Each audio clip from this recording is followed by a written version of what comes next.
Hey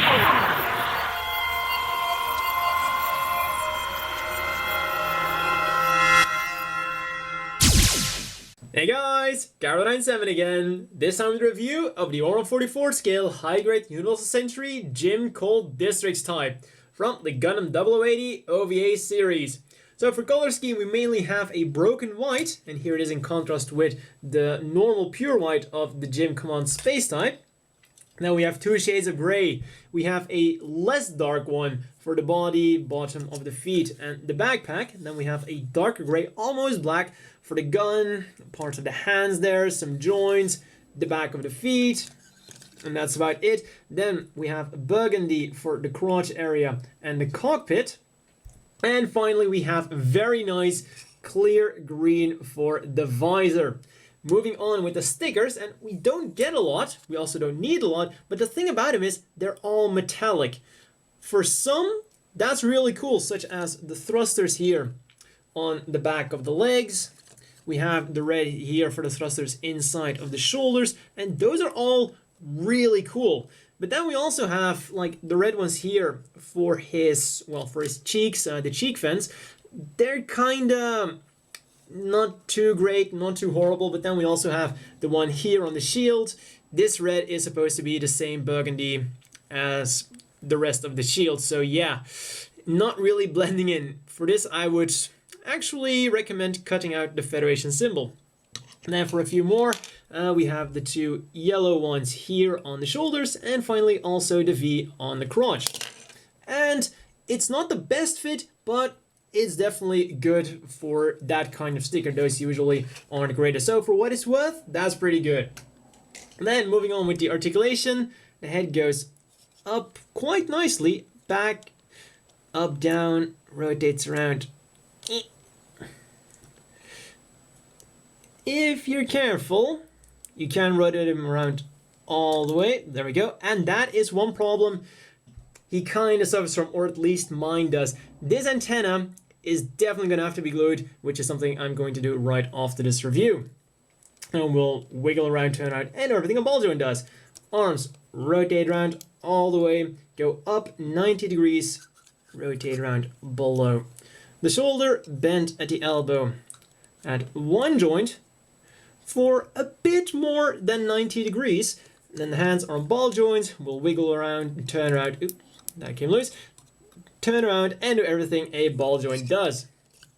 Then the waist rotates around all the way, not obstructed by the waist armor at all.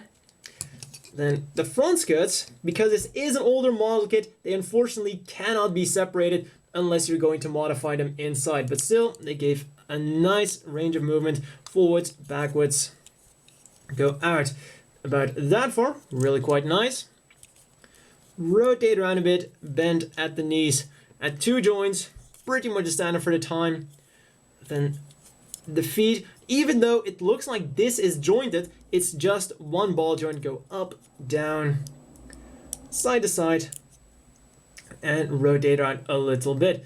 And what might be even more surprising is that, as you can see, the ball joint is like this instead of just being downwards, and also that polycap itself isn't movable. It's held in place by this part. So even though it looks like it has more joints, it only has the one. Also, ankle guard, of course, moves up and down. So as far as articulation goes, it's pretty much the standard for the time. Then the accessories we get, one he already has in his hand, comes with a dedicated trigger finger hand, the machine gun. And the one thing I really like about this thing is underslung grenade launcher. The second thing I really like about it is removable ammo clip. That's always really cool when they do that. Unfortunately, the hand cannot really hold on to it, but we can, of course, if we angle everything correctly, hold the machine gun with both hands. But if you're going to use the close hand, that's the best thing you're going to get. But we get another hand, an open left hand, and this one is really the one you're supposed to use for the machine gun. It is a bit pretend, but when you look at it from above, it's not that bad, and he holds onto it pretty well. Or you can, of course, hold on to it like that. So that's a pretty cool hand, really nice and detailed, and fits in very well with the rest of the set.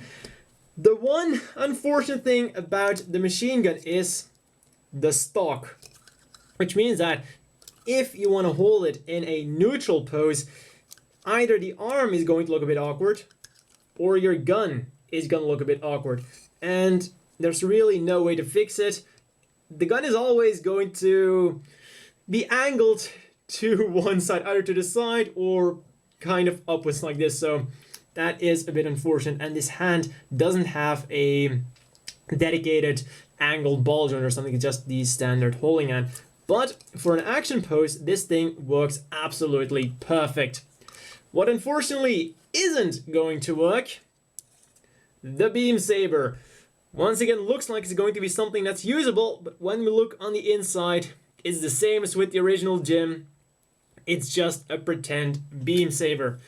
When we put it in the hand, even there it doesn't work, at least for the Jim. The original Jim, he could hold on to the pretend beam saber. So, well, you could still grab yourself a really small drill bit, drill a hole in there, make it usable, but as is, this thing isn't really going to serve any kind of purpose.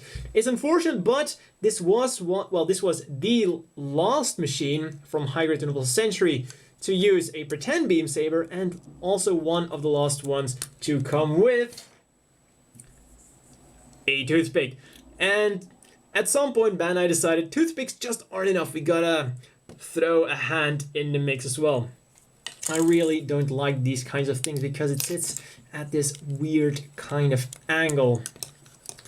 And, you know, also, it seems like this ball joint is slightly smaller than the normal hands because it's much looser in there than the other hands. And it's not just because this is slightly heavier, because, you know, with the machine gun it doesn't really have that. So I am also afraid that this is going to wear out rather quickly. But let's put it aside.